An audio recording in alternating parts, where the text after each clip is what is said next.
ഇസ്ലാമിന്റെ മേഖലയിൽ ചെയ്ത സേവനം വളരെ വലുതാണ്. പഴയകാല സമൂഹത്തിൽ നമ്മളെ സാംസ്കാരികമായിട്ടും വൈജ്ഞാനികമായിട്ടും സമൂഹത്തെ വളർത്തിയെടുത്തതിൽ ഏറ്റവും വലിയ പങ്ക് വഹിച്ച ഒരു പ്രസ്ഥാനമാണ് മാപ്പിളപ്പാട്ട് മേഖല. മാപ്പിളപ്പാട്ട് എന്ന് പറഞ്ഞാൽ ആദ്യം അറബിയിൽ ഗാനങ്ങളും കവിതകളും ഒക്കെ വന്നു. അറബ് ലോകം റസൂൽ സല്ലല്ലാഹു അലൈഹി വസല്ലം കാലഘട്ടങ്ങളിലൊക്കെ കവിത നിത്യജീവിതത്തിന്റെ ഭാഗമായ ഒരു കാലഘട്ടമായിരുന്നു അത്. കാര്യത്തിലും തമാശക്കും ഒക്കെ അവർക്ക് കവിത വരും, ഗാനങ്ങൾ വരും. ദേഷ്യം പിടിക്കുമ്പോഴും വരും, സന്തോഷം വരുമ്പോഴും വരും, തമാശക്കും വരും. ചരിത്രത്തിൽ കൂടെ ഇങ്ങനെ പോയാൽ കാണാം, അലി ഇബ്നു അബീ താലിബ് റളിയല്ലാഹു അൻഹു വീട്ടിലിരിക്കുന്ന സമയത്ത് വെറുതെ നമ്മളെ കൊണ്ടല്ലേ മൂളിപ്പാട്ട് പാടല്, അതുപോലെ പാട്ടുകൾ പാടി. ഇന്നന്നിസാഅ ശയാതീനുൻ ഖുലിഖ്ന ലനാ നഊദു ബില്ലാഹി മിൻ ശർരി ശയാതീനി. വെറുതെ എന്നിട്ട് പാടിയതാണ്. പെണ്ണുങ്ങൾ എന്ന് പറഞ്ഞാല് ശൈത്താന്മാരാണ് എന്ന് പറഞ്ഞിട്ട് അതിനെ തൊട്ട് കാവലിനെ തേടിക്കൊണ്ട് മുമ്പ് വെറുതെ തമാശയിൽ ഇങ്ങനെ വെച്ച് കാച്ചിയതാണ്. അപ്പൊ ഫാത്തിമ റളിയല്ലാഹു അൻഹ അകത്തുണ്ട്.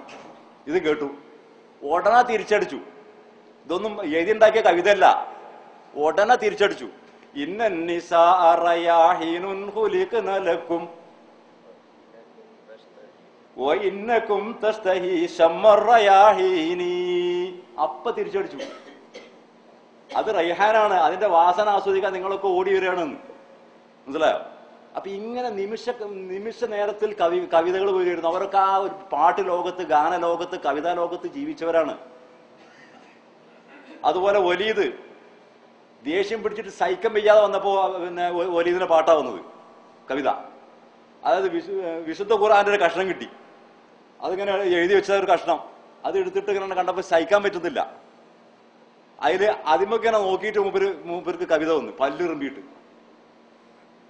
ഇദാ മാ ജീത റബ്ബക യൗമു ഹശ്രിൻ വഖുൽ യാ റബ്ബി മസകനി വലീദു എന്ന് പറഞ്ഞാണ് കടിച്ചാണ് ചവച്ചു.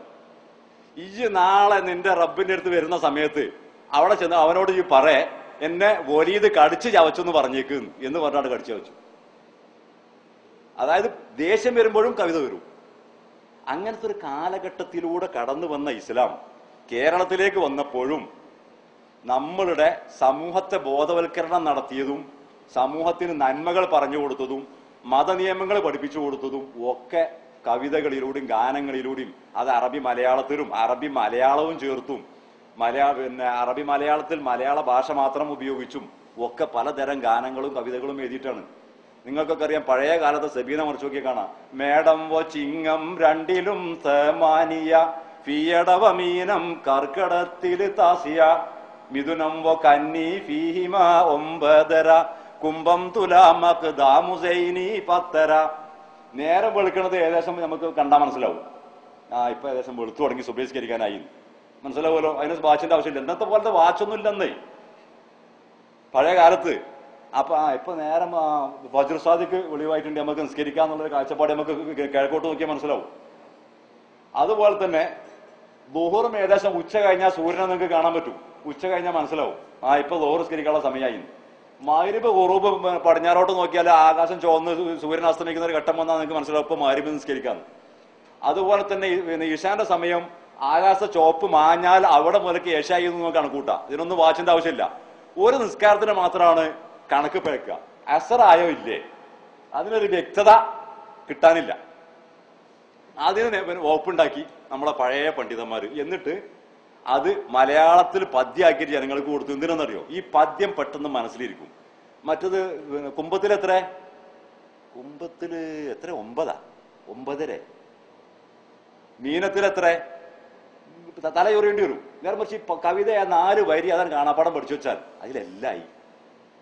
ഇങ്ങനെ എല്ലാ കാര്യത്തിലും നമുക്ക് കവിതകൾ ഉണ്ടായിരുന്നു പഴയ കാലത്ത്.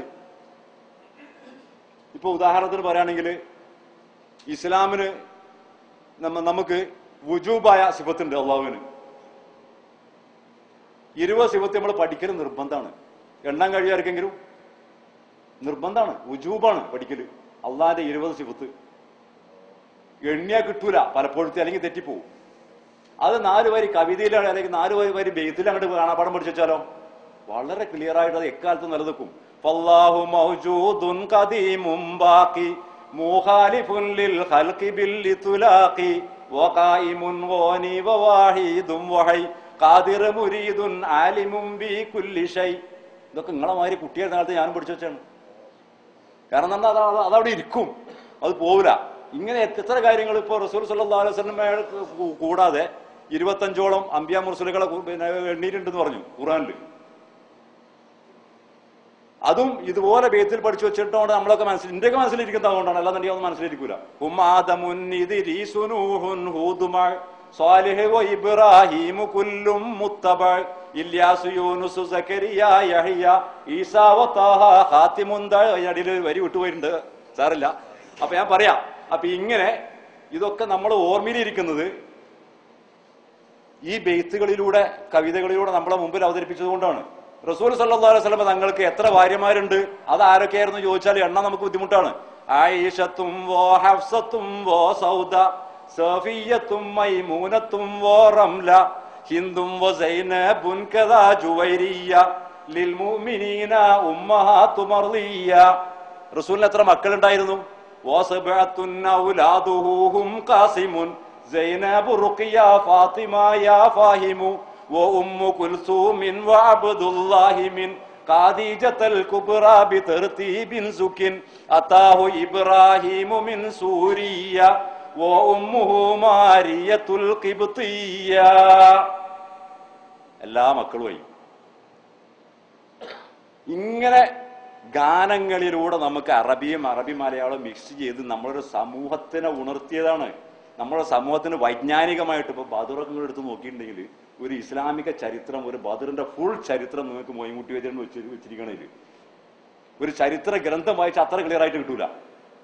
ഒരു മുസ്ലിം വാത് പറഞ്ഞെന്നാൽ അത്ര ക്ലിയർ ആയ ഒരു ചരിത്രം നിങ്ങൾക്ക് കിട്ടൂല. എത്രത്തോളം എന്ന് വെച്ചാൽ ഉബൈദ് റളിയല്ലാഹു അൻഹു കാലിന് വെട്ടേറ്റിട്ട് പുറത്തേക്ക് വരുന്നത് അതാ ഇന്ന സമയത്ത് ഞാൻ നേരത്തെ പറഞ്ഞ പോലെ അപ്പോഴും വരുന്നത് കവിതയാണ്. കാല് മുറിഞ്ഞിട്ട് അദ്ദേഹത്തെ പിന്നെ രണാങ്കണത്തിൽ നിന്ന് പുറത്തേക്ക് സഹാബകൾ എടുത്തുകൊണ്ട് വരികയാണ്. അപ്പോഴും വരുന്നത് കവിതയാണ്. മുസ്ലിമുൻ വഅർജു ബിഹി ഐശൻ മിനല്ലാഹി ആലിയ വഅൽബസനി അർറഹ്മാനു മിൻ ഫളിലി മന്നിഹി ലിബാസം മിനൽ ഇസ്ലാമി ഗത്തൽ മസാവിയ. കാല് പകുതി മുറിഞ്ഞിട്ട് സഹാബാക്കളെ കൊണ്ടുവരുമ്പോഴും കവിതയാണ്. എനിക്ക് ഞാൻ സ്വർഗത്തിലേക്ക് പോകാനാണ് ആഗ്രഹിച്ചത്, സ്വർഗത്തിന്റെ ലിബാസാണ് ഞാൻ ആഗ്രഹിച്ചത്, അതായത് ഷഹീദാവായിരുന്നു എനിക്ക് വേണ്ടിയിരുന്നത്, അല്ലാതെ ഒരു കാല് ഷഹീദായിട്ട് കൊണ്ടുവരലായിരുന്നില്ല ഞാൻ ഉദ്ദേശിച്ചത് എന്ന് അപ്പോഴും ഉബൈദ് റളിയല്ലാഹു അൻഹു പാടിയത് അതൊക്കെ അതേപോലെ അങ്ങോട്ട് അവതരിപ്പിച്ചിട്ടുണ്ട് മൊയ്മുട്ടി വൈദ്യർ. അപ്പൊ ഇങ്ങനെ ഇസ്ലാമികമാരെ ഏതൊക്കെ ചരിത്രങ്ങൾ എടുത്തു നോക്കി, എന്തെല്ലാം ചരിത്രങ്ങൾ, യൂസുഫ് നബിയുടെ ചരിത്രങ്ങള്, അതുപോലെ തന്നെ അല്ലെ പല ചരിത്രങ്ങളും നമുക്ക് മാപ്പിളപ്പാട്ടിലൂടെ അവതരിപ്പിച്ചു തന്നിട്ടുണ്ട്. പിന്നെ ഉപദേശങ്ങൾ സമൂഹത്തിന് നല്ല നല്ല ഉപദേശങ്ങൾ കൊടുത്തിട്ടുണ്ട്. മാപ്പിളപ്പാട്ടിലൂടെ തന്നെ നല്ല നല്ല ഉപദേശങ്ങൾ കൊടുത്തിട്ടുണ്ട്. എന്താ മാപ്പിളപ്പാട്ടിലൂടെ ഉപദേശങ്ങൾ കൊടുത്ത് എത്ര ഗാനങ്ങൾ നമുക്ക് കാണാൻ കഴിയും. കാതുകൾ അനവധി തുളച്ചു കെട്ടാൻ പടച്ചവൻ പറഞ്ഞിട്ടുണ്ടോ, അതിലൊരു കൂമ്പാരം സ്വർണമിടാൻ പടച്ചവൻ പറഞ്ഞിട്ടുണ്ടോ? ചില പഴയ കാലത്തൊരു പാട്ടുണ്ട്. തൊട്ടതിനൊക്കെയും കെട്ടിയോളെ നേരെ മുട്ടി വലിക്കരുതേ, തൊള്ളക്ക് തോന്നിയ പൊള്ളും നൂണ പാടി കള്ളി പൊളിക്കരുതേ, കുട്ടികളാകുമ്പോൾ യൗവനം തീരുമ്പോൾ ആട്ടി ഇറക്കരുതേ എന്നൊക്കെ പറഞ്ഞിട്ട് നല്ല ഉപദേശം. ഇങ്ങനെ സമൂഹത്തെ സംസ്കരിച്ചെടുത്തിൽ വലിയൊരു പങ്ക് വഹിച്ച മാപ്പിളപ്പാട്ട്. ഞാൻ അതിലേക്ക് ആ വിഷയം കൂടുതൽ നീട്ടി പോകുന്നില്ല. ആ ഒരു മാപ്പിളപ്പാട്ട് സമൂഹത്തെ ഇന്ന് അലങ്കോലമാക്കി അവതരിപ്പിച്ചുകൊണ്ടിരിക്കുമ്പോൾ ഒരു വിഷമത്തിൽ നിന്നാണ് ഇപ്പൊ ഇത്രയൊക്കെ പറഞ്ഞു വന്നത്. മനസ്സിലായോ? അപ്പൊ അതുകൊണ്ട് മാപ്പിളപ്പാട്ടിന്റെ ശുദ്ധമായ രീതിയിൽ അതിന്റെ തനതായ ശൈലിയിൽ സംരക്ഷിക്കേണ്ട ബാധ്യത ഇസ്ലാമിക മേഖലയിൽ പ്രവർത്തിക്കുന്നവർക്കും മുസ്ലിങ്ങൾക്കും ഉള്ളത് തന്നെയാണ്. കാരണം നമ്മുടെ പൈതൃകം, നമ്മളെ പിതാമഹന്മാരെ ഇസ്ലാം ഉൾക്കൊണ്ടത് അതിലൂടെയാണ്, ഇസ്ലാമിനെ കുറിച്ച് പഠിച്ചത് അതിലൂടെയാണ്. ആ ഒരു വിഷയത്തെ മലിനമാക്കാൻ മറ്റുള്ളവർക്ക് വിട്ടുകൊടുത്തുകൊണ്ട് നമ്മൾ ആ മേഖലയിൽ നിന്ന് പിന്മാറരുത് എന്ന് പറയാൻ വേണ്ടിയാണ് ഞാൻ ഇത്രയും പറഞ്ഞത്. ഏതായാലും ഞാൻ വിഷയത്തിലേക്ക് കിടക്കണം. നമ്മൾ മറ്റു വിഷയങ്ങളിലേക്കൊക്കെ പറഞ്ഞു പോകുമ്പോഴേക്കും നമ്മളുടെ വിഷയം ഇതിലേക്ക് കടക്കാൻ പറ്റാതെ വരും. ഈത്തപ്പഴം ഇതിലേക്ക് ഞാൻ തിരിച്ചു വരുന്നു. ഈത്തപ്പഴം സാധാരണ നമ്മൾ തെങ്ങിന്